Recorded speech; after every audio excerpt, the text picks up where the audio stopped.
começava a rir. E começava a rir. A Xuxa de princesa fazendo, será, gente? Será que o mundo vai acabar? Aquela vozinha dela. Será? Será que a gente não vai voltar nunca mais? Teve até uma cena que eu falei, Xuxa, tem como você fechar o olho pra eu poder falar o meu texto? Quando eu tiver vontade de gargalhar na cara.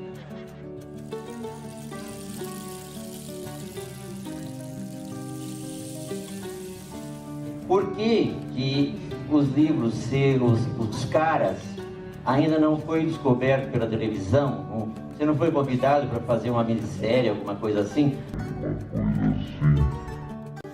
Movimento Camiseta Vermelha e o desastre da feiurinha.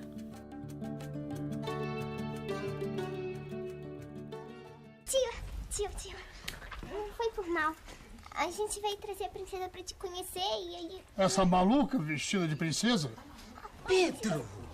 Me chamou de maluca. Maluca? Uma princesa de verdade. Essa mulher pode ser uma impostora. Que isso? Eu tenho filho pra criar. Como é que vai me chamar de maluca? Que isso? Tira ele do filme.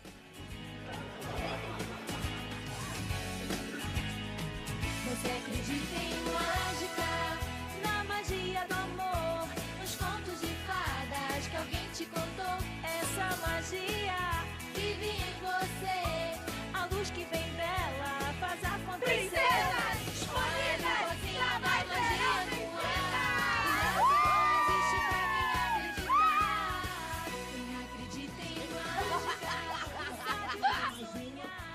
Ai, gente, peraí, eu não tô conseguindo. Xuxa tá tirando. Eu também errei. Hã? Todo mundo errou. Que é mau gosto maior do que ter sair por aí. Só um sequela. Não era pra pegar a mão. A unha pulou. Vocês não viram a unha? Caraca, desculpa, eu dei uma porrada na gente. Vai lá. Vai lá. Ele prefere comer a folha do que a maçã, só porque tá na minha mão. E ele vai embora. Ele não gosta de mentir, não dá. Não ofenda a cultura ancestral de Confúcia.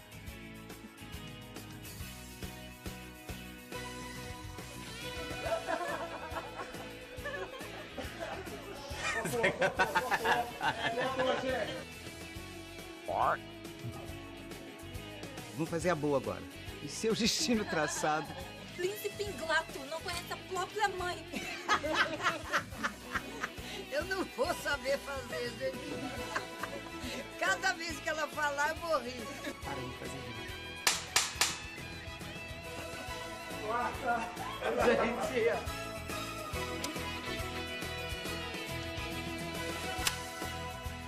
Sua feiura desanda qualquer feitiço.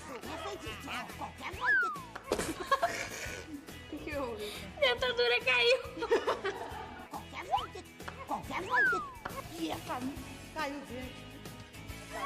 Bela Adormecida, Rapunzel e Branca de... e Vermelho. Eu sei, gente, esqueci. E agora? Agora o helicóptero passou. Que isso? Ah, não deixa eu pegar nenhuma folha, caralho. Todas nosotras, princesa, vamos a desaparecer.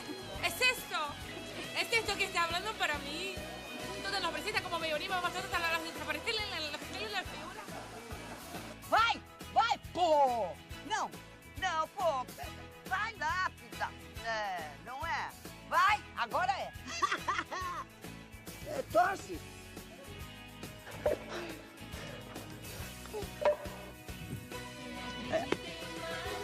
Esqueci. Peraí. O que eu falo mesmo? Qual vai ser o nome desse aqui? Branca de Neve. Eu vou tirar isso, né? Ó, sou branca, branquinha, branquela, branquíssima, brancona. Cadê a brancura? Cinderela. Filha. O avião. Cuidado com essa. essa? Termina a cena, ela tá cuidado com essa. Muito obrigado, querida.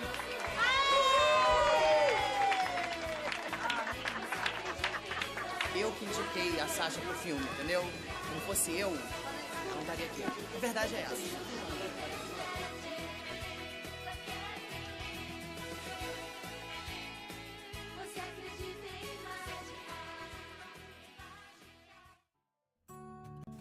A opinião de uma fã. Ao receber a notícia, eu não sabia bem como agir. Não sabia se ficava contente ou preocupada. Decidi então ficar esperançosa. Quem dos fãs recentes das obras do Pedro Bandeira não sonha com um filme baseado em seus livros? É comum que a gama de leitores sonhe com uma adaptação cinematográfica no estilo hollywoodiano da série Os Caras, de A Marca de uma Lágrima, O Grande Desafio, A Hora da Verdade e, claro, por que não, também de O Fantástico Mistério de Feiurinha, dentre muitas outras obras. Eu fiz uma série de princesas dos contos de fada. Porque imaginei, todo conto de fada acaba dizendo que a heroína casou-se com o príncipe encantado, eles foram felizes para sempre. Eu me perguntei, mas cara, isso o que é ser feliz para sempre? É casar, engordar, né? Ter bastante filhinho. Então eu fui visitar o Reino das Fadas 25 anos depois do casarem, foram felizes para sempre. E lá eu encontrei uma senhora muito bonita, com a pele branca com a neve, cujo nome é Dona Branca Encantada.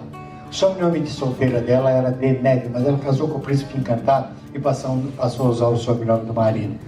Ela tem várias cunhadas, a Dona Cinderela Encantada, Dona Rapunzel Encantada, Dona Bela Adormecida Encantada. Todas casaram com príncipes encantados, filhos de uma mesma família que só servia para fornecer príncipe para casar com as heroínas dos contos de fada. Todos menos a Dona Chapeuzinho Vermelho, tadinha.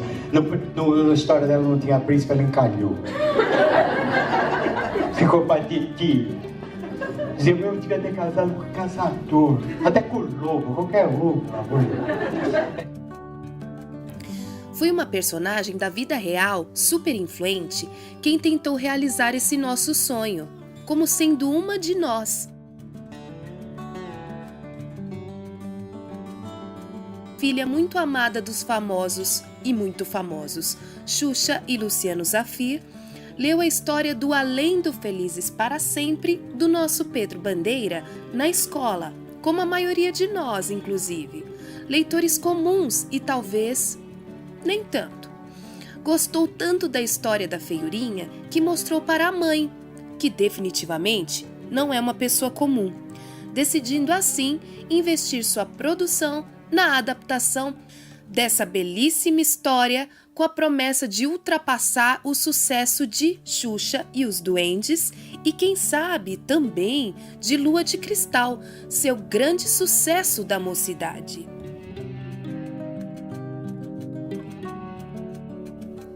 Como nos clássicos dos seus filmes, além da supervisão atenta da própria, ainda tinha a produção de um repertório musical inédito, cantado por ela mesma, é claro. Imagina que divertido para a antiga rainha dos baixinhos chamar os colegas de trabalho, que já estão com certa idade, claro, para uma clássica reunião ocasional. Afinal, as princesas em destaque estão completando bodas de prata em seu Felizes para Sempre. Voltar a se vestir de princesa dando uma ideia de rainha, como lhe era de alcunha, quase que um pronome de tratamento. Cantar para os baixinhos outra vez e, não, colocar a filha amada como a figura principal do título desta história. Xuxa enfatizou que foi o próprio Pedro Bandeira quem a sugestionou a usar a Sasha, embora haja quem possa divergir a respeito. Não falo do próprio autor, mas dizem por aí que a Bruna Marquezine, que já era uma atriz muito conhecida e premiada nacionalmente, e que também interpretou a Belezinha, irmã de criação e rival de Feiurinha, na trama, era mais cogitada para o papel. Até porque Xuxa sempre deixou bem claro que a Sasha não estava sendo criada para seguir os seus passos na fama. Deixando essa polêmica de lado, até porque pouco acredito nos jornais e na grande mídia local, decidimos, alguns amigos e eu, criarmos nossa própria mídia. Criamos um blog em 2009 que compartilhava de tudo o que estava acontecendo, acompanhando o excelente e bom momento para o nosso Pedro Bandeira.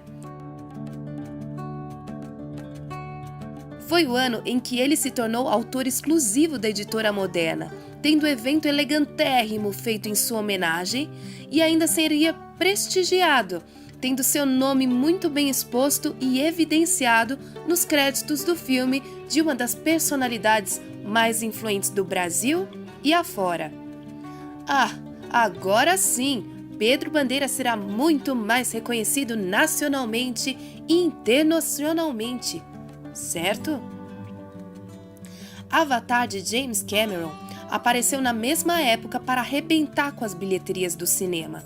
Mas em Angola, a preferência estava no filme da antiga rainha que batalhava por seu retorno ao trono.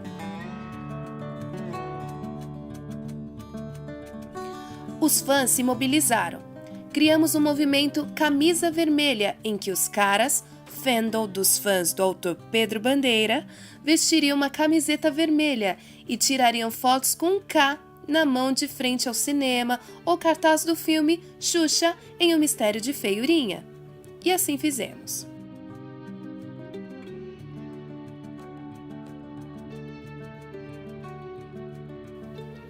Apesar da esperança, o medo não saía de mim, e acredito que de nenhum outro fã. Eu já tinha 21 anos de idade, minha irmã mais nova 19 e minha prima, que foi conosco, 9. Minha irmã e eu fomos por sermos fãs de longa data, e minha prima por estar na idade recomendada, como perceberam. Quem sabe, depois de assistir este filme, ela leria mais. Esperança, esperança.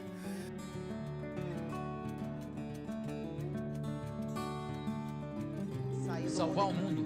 A gente tinha que achar o cara pra dar continuidade na história lá no Mundo Encantado, senão o mundo Encantado ia acabar. Aí a gente ia ficar na merda no mundo real. Que bom que não acabou, a gente conseguiu voltar. Eu, Xuxa, Samanta. Já no início, estranhamos e eu tive que verificar se estávamos no lugar certo. Apareceu um navio no filme. Um navio! E boa parte da história se passava em um navio.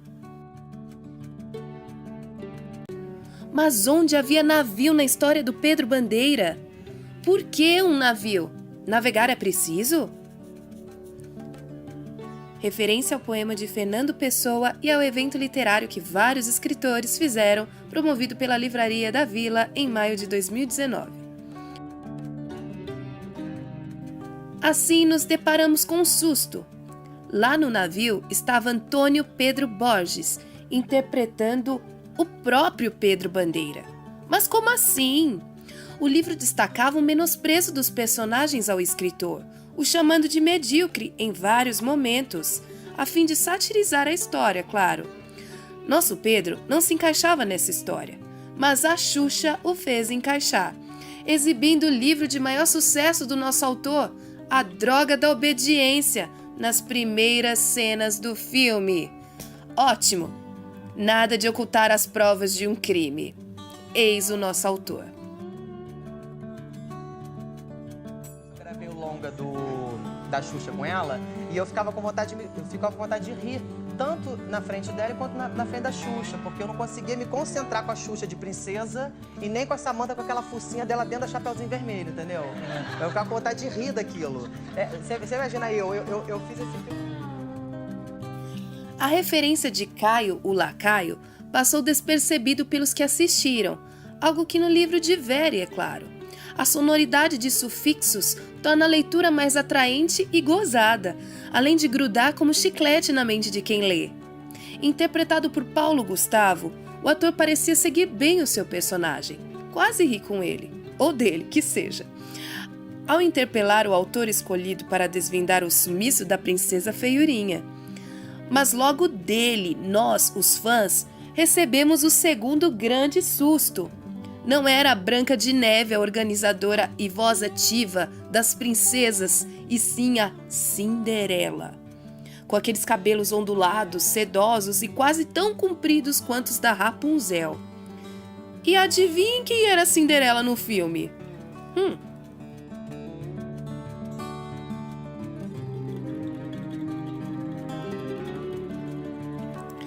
As princesas, Cinderela, Branca de Neve, Rapunzel, Bela Fera. Quanto a Rosa Moura Torta, não aparece. Mas a versão oficial teatral feita pelo próprio Pedro Bandeira e lançada pela FTD também não. Então vamos deixar isso à parte e concordar com o filme. Estas princesas, Cinderela, Branca de Neve, Rapunzel, Bela Fera, estavam grávidas e completando bodas de prata como seguia no livro. A Senhorita Vermelho, aquela que conhecemos por Chapeuzinho Vermelho, abre aspas. Pedro Bandeira enfatiza o nome mais próximo do original como Capuzinho Vermelho. Fecha aspas. A Senhorita Vermelho mantinha suas lamúrias por ter ficado para a titia, já que nem o caçador de sua história quis saber dela. Ainda que suas tiradas engraçadas tenham sido mais contidas no longa, cadê os xingamentos à velha vovó, hein? Samantha Schmitz a interpretou bem e merecia bem mais destaque, que aliás lhe era cabível. Enfim, enquanto tiradas que pareciam restritas ao super elenco de famosos e não pertencentes ao livro eram enfatizados, por exemplo, a Angélica sendo Rapunzel, criticando Luciano Huck abertamente, mais do que as demais princesas, já que eles formam um casal que todo mundo conhece, na vida real. Além, claro, de tiradas abrasileiradas, como os homens casados, mais interessados em jogar futebol e contar piadas ambíguas, fazendo referência à escalação do time de futebol brasileiro na época. Os verdadeiros fãs do Pedro Bandeira, olha, será que era a mesma que nós havíamos lido na infância enquanto na escola?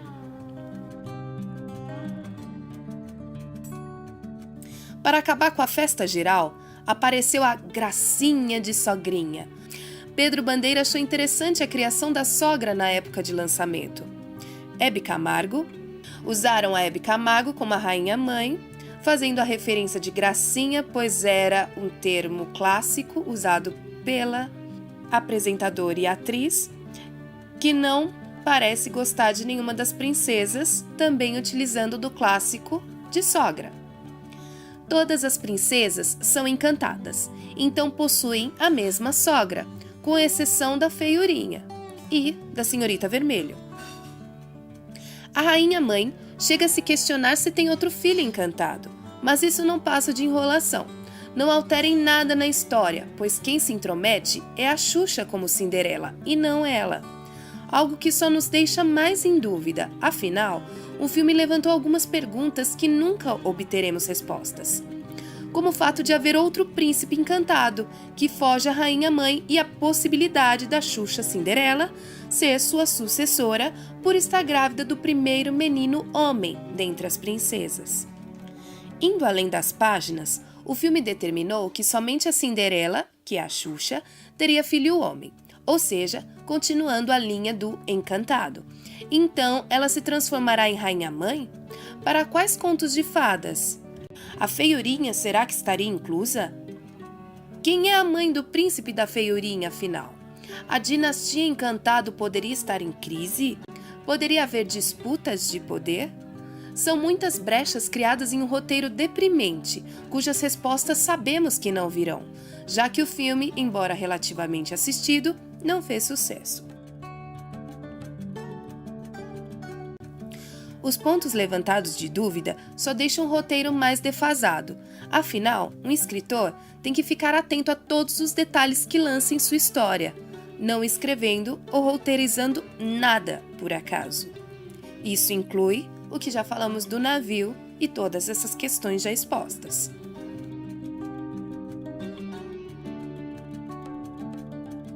Coisas mais bizarras ainda acontecem. De repente, Cinderela tem pesadelos com a feiurinha no sofá. No sofá? Uma princesa estava dormindo no sofá? Por quê? Brigou com o príncipe, foi? Enfim. Logo, ela chama Lesliana Pereira, interpretando a sua fada madrinha, algo que foge das páginas do Pedro Bandeira também. Ainda assim, essa parte achei interessante. Xuxa Cinderela indagando as estátuas de grandes escritores das fábulas e contos do mundo, como Esopo e Irmãos Grimm. Foi legal e demonstrou uma adaptação ao original do Pedro Bandeira, que por meio do escritor no livro, mandou cartas para vários outros no mundo inteiro, questionando sobre a história da feiurinha, que ninguém conhecia. Mas esqueçam aquele papo de fadona. Que nome foi esse? Que foi isso? Por quê? Né? Enfim. Por meio dessa fada, Cinderela foi ao mundo real, usando de um ponto final.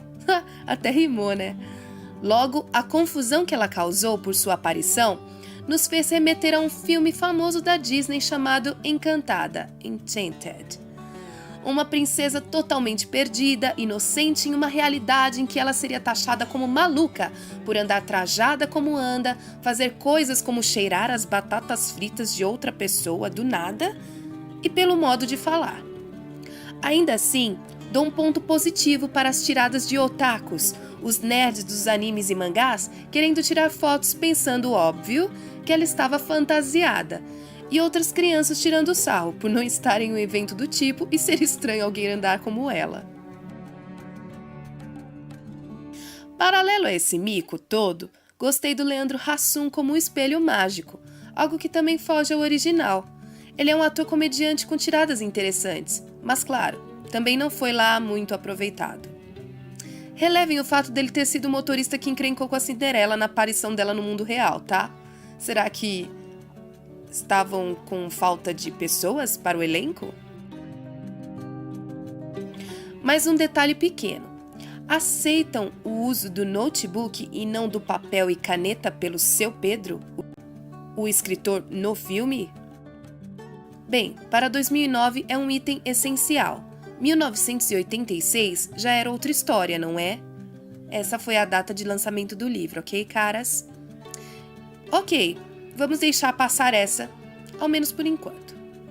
Voltando, logo após a aparição da Xuxa, duas crianças apareceram percorrendo uma trilha de batatas fritas deixadas pela Xuxa Cinderela e a referência João e Maria foi levantada.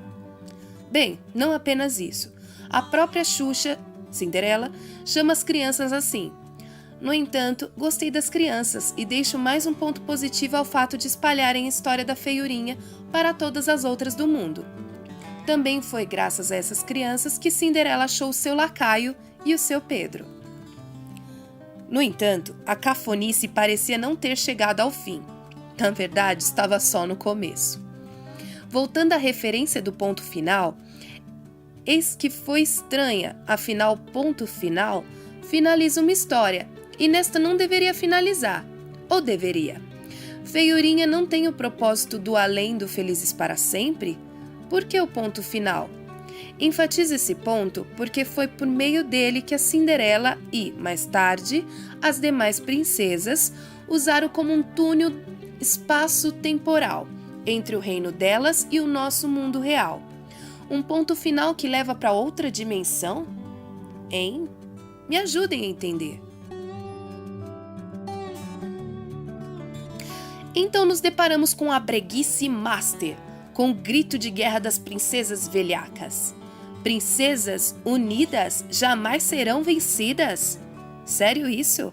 Por que não colocaram algo mais original como uma por todas e todas por uma? Não levem isso a sério, tá?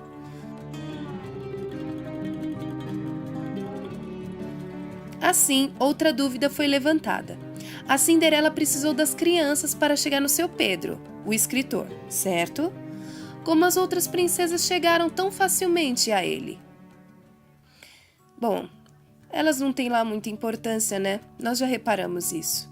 Enfim, chegamos à feiurinha, quando Zezé Mota, a que interpreta a assistente do seu Pedro, o escritor, reconheceu as princesas e se pôs a contar a história, dando a clara referência do original e dos pensamentos do nosso autor favorito, que diz que as grandes histórias nasceram no colo das mamães para os seus filhos e assim espalhadas.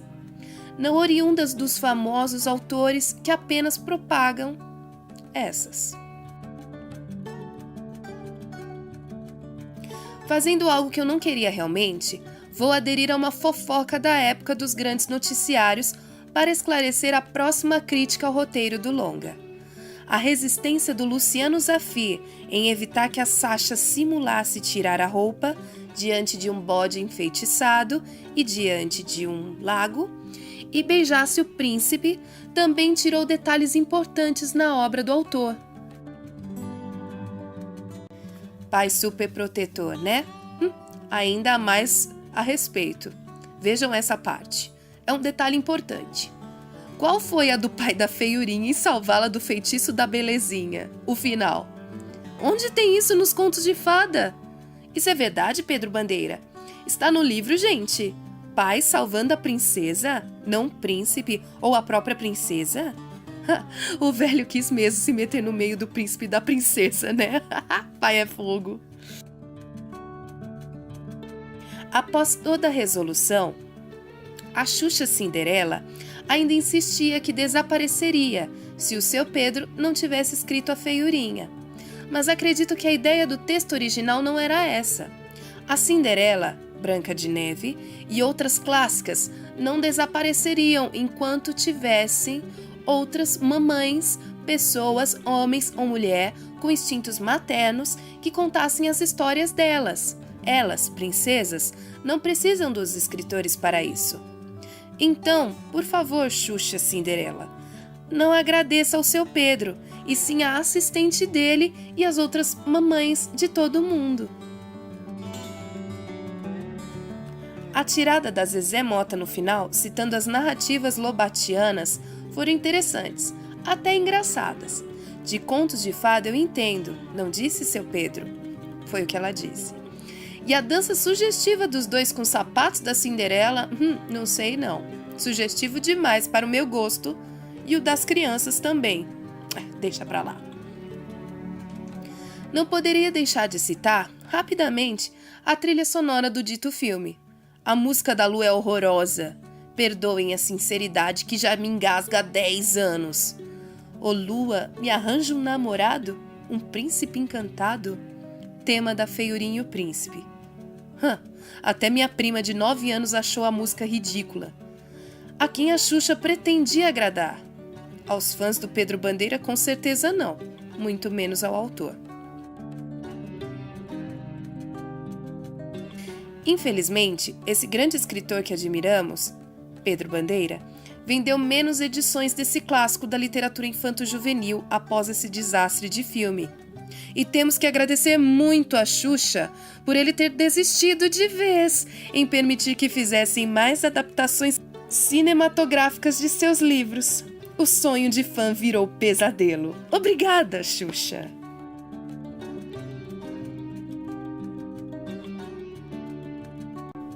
É isso. Fiquemos com a imaginação e com a Lua de Cristal, que consegue ser bem melhor que esse fiasco, infelizmente. Ainda assim, os fãs foram aos cinemas com suas camisetas vermelhas e o K desenhado em suas mãos pelo Pedro Bandeira e sua incrível história. Só por isso. História esta, que vale muito a pena ser lida e relida. Somos todos caras. Teve até um dia que eu tava rindo tanto que a Xuxa falou assim, gente, acho que vocês vão estragar meu filme.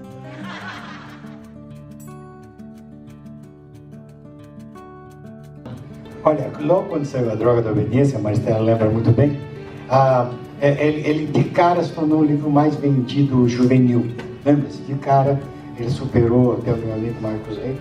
E logo eu fui, nos anos 90, 92, fui procurado até por uma grande televisão aí, para fazer produzir um filme, a Globo Filmes. E eu achei boa ideia, até porque eu sou apaixonado por cinema, e se você notar, os livros dos caras parecem um roteiro de cinema. Ele é corta que nem ceninhas mesmo, tem 3 pontinhos, sem explicar nada, já muda, pá. Então, eu até assinei contrato e tudo. E logo de cara foi barrado no departamento financeiro. Seria muito caro fazer esse filme. Isso é muito caro, porque, sabe, quando você escreve tem um avião explodindo no ar. Faz isso no Brasil. Escrever é barato. Entendeu? Não dá, não temos dinheiro para fazer isso. Mas foi várias vezes, até que um determinado dia me liga, eu recebo uma ligação da Xuxa Produções. E achei que era uma boa ideia assinar o contrato da figurinha para ela. E foi muito bom para mim, porque ela conseguiu fazer o pior filme da história da cinematografia mundial. É um horror, é uma destruição, é uma falta de talento, Nossa, eu fiquei tão triste quando o filme saiu. E aí fez o seguinte, agora quando me lembro eu digo, enquanto eu viver ninguém vai filmar os caras. Porque vai estragar. Além do que é gozado no Brasil, a literatura é mais poderosa que o cinema. O recorde de espectadores num filme, que tem muito, que foi muito sucesso brasileiro, dá 1,5 milhão, 2 milhões de leitores. Eu, por exemplo, a Droga do Mês já vendeu 2 milhões de exemplares.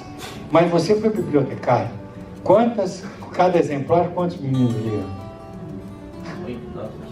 Até ficar estragado. Então, se você for imaginar que 5 meninos leram, em média... Não eram só os meninos, não. As meninas. Os pais. Então, os meninos comentavam em casa, toda a família lia. Então, 2 vezes 5, 20. Então, pelo menos 20 milhões de brasileiros vivos leram esse livro. Que filme vai me dar 20 milhões de espectadores? Creio que pareça, a literatura é mais poderosa que o cinema. Então, por que eu quero te falar? Eu não quero. Talvez uma grande produção, mas mesmo que seja uma produção americana, cheia de dinheiro, eles vão fazer o que quiserem. E vão torcer tudo. Não é? A gente... O telefone, orelhão, colocar o celular. Vão mexer outras coisas. Vão mexer. A J.K. Rowling, ela demorou muito para deixar fazer o filme com o Harry Potter. E outro dia eu li uma matéria sobre isso. Queriam dar para o Spielberg e queriam que o menino fosse aquele ator Haley Osmond, que fez o Sexto Sentido com o Bruce Willis. Não sei se vocês viram esse filme. Muito bom ator. E ele já começou a ter ideia, ele ia mudar toda a história, ela não deixou. Até que ela só assinou pelo seguinte, todo o filme foi sob a supervisão dela, do jeito que ela queria, os personagens da idade que ela queria que fosse. Então os filmes, ela ganhou um dinheirão com esse filme, diz que ela não é milionária, ela é bilionária. A fortuna dela é em bilhões de dólares, não é em milhões de dólares. Ela é a mulher mais rica da Inglaterra hoje. Mas os livros são geniais, eu adoro Harry Potter. Mas fez numa unha dela. Eu ia ter esse trabalho de fazer com o filme no Brasil, que no fim vai ter 1 milhão de exemplares. Eu tenho mais lista de leitor. Praticamente todos os meninos que são alfabetizados no Brasil passaram pelo Pedro Bandeira algum dia, não passaram? Não é? Passaram, deram uma lidinha. Às vezes não gostaram, mas deram uma olhada. Não, mas leram. Eu nunca ia conseguir isso com o cinema. Além do que, esse cinema é uma arte cara. Para fazer um bom filme, você tem que gastar dinheiro. Na meia boca não dá para fazer cinema. Você vê os filmes americanos, o que eles gastam? O que eles gastam? Só que eles têm um mercado mundial para vender o filme. Então o dinheiro volta, né? Infelizmente não é uma arte para o Brasil. Mas a literatura vai bem aqui, graças a